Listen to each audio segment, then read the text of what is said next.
अस्सलामु अलैकुम वरहमतुल्लाहि वबरकातुहू। वैसे तो ऑल इंडिया मजलिस इत्तेहादुल मुस्लिमीन के सदर ओवैसी साहब कोई प्रोफेशनल शायर नहीं है, लेकिन अक्सर वो अपनी तकारीर में बिलखुसूस पार्लियामेंट में जो स्पीच देते हैं उसमें वो अशार बड़े ही अच्छे तरीक़े से पढ़ते हैं। कल भी 29 जुलाई 2024 बरोज़े पीर को ओवैसी साहब ने पार्लियामेंट में अपनी तकरीर के दौरान और इख्तिताम पर बड़े बेहतरीन अशार पढ़े हैं। और मशहूर मारूफ शायर इमरान प्रतापगढ़ी वो तो शायर ही हैं, उन्होंने भी कल की अपनी तकरीर में हुकूमत को खिताब करते हुए अशार के ज़रिए से अपनी बात रखने की कोशिश की है। वैसे कहा जाता है कि जो तकरीर 1 घंटे की असरअंदाज नहीं होती, बाज़ मरतबा चंद अशार पूरी की 1 घंटे तकरीर पर हावी हो जाते हैं। पहले असदुद्दीन ओवैसी साहब के अशार आप हज़रात मुलाहिज़ा फरमाएँ। Speech by quoting a famous poet and amending certain verses. 133 crore इंसानों, जिंदगी से बेगानों, सिर्फ हुक्मरानों ने हक तुम्हारा छीना है। खाक ऐसे जीने पर यह भी कोई जीना है।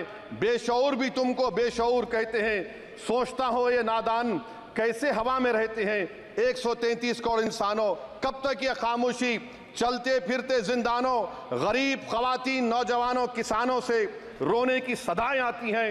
जब शबाब पर आकर खेत लहलाता है, किसके नैन रोते हैं, कौन मुस्कुराता है।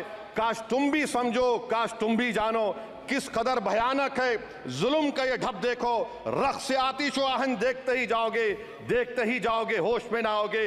और अनएम्प्लॉयमेंट पर अभी बोला गया नौकरियां दे रहे हैं, तो शायर ने इनके बारे में अच्छा कहा कि फूल शाखों पर खिलने लगे तुम कहो, जाम जिंदों को मिलने लगे तुम कहो, चाक सीनों के सिलने लगे तुम कहो।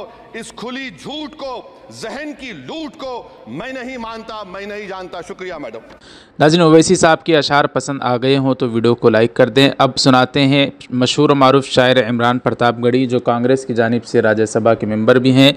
उन्होंने भी किस तरह से अशार के ज़रिए से हुकूमत को खिताब किया है। इमरान प्रतापगढ़ी के अशार भी पार्लियामेंट में दिए गए, मुलाहिज़ा फरमाएं। टूटा हुआ लश्कर का भरम देख रहे हैं, टूटा हुआ लश्कर का भरम देख रहे हैं और जिल्ले इलाही के करम देख रहे हैं। ताकत का नशा अक्ल पे हावी है तुम्हारी, तुम देख न पाओगे जो हम देख रहे हैं। ये चूनर धानी धानी भूल जाते, ये पुरवा की रवानी भूल जाते, जो आकर 4 दिन गांव में रहते तो सारी लंतरानी भूल जाते। इस सरकार ने नोटबंदी लगाकर देश की आम जनता की पूंजी छीन ली। बैठे नहीं बोले, कृपया। टैक्स लगा करके छोटे व्यापारियों के कारोबार छीन लिए, पेपर लीक करवा करके युवाओं की आंखों से नौकरी के सपने छीन लिए, अग्निवीर लाकर देश के जवानों की उम्मीदें छीन ली, बुलडोजर लगाकर लोगों के आशियाने छीन लिए, महंगाई लाकर देश की जनता की थाली से निवाले छीन लिए। इन्हीं लोगों के लिए किसी ने शेर कहा है कि जो सच और झूठ में दूरी है वो दूरी समझते हैं, सियासी हाकिमों की हम भी मजबूरी समझते हैं। वो अपना हक समझते हैं निवाला छीन लेने को, डकैती को बहुत से लोग मजदूरी समझते हैं। हमें